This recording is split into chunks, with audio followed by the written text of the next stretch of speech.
Hey guys, আমরা আবার চলে এসেছি নতুন একটা চ্যালেঞ্জ ভিডিও নিয়ে। আজকের আমাদের ভিডিওতে আছে আমরা চাউমিন চ্যালেঞ্জ করবো আর কি, ঠিক আছে? তো যে প্রথমে চাউমিন শেষ করতে পারবে সে জিতবে, আর যে লাস্ট হবে সে হেরে যাবে, ঠিক আছে?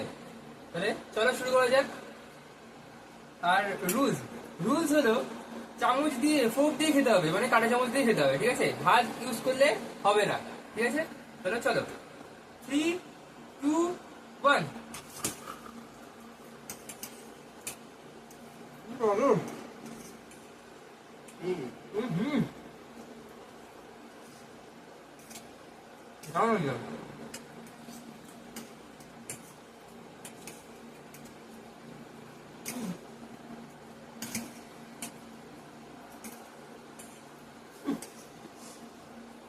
জমা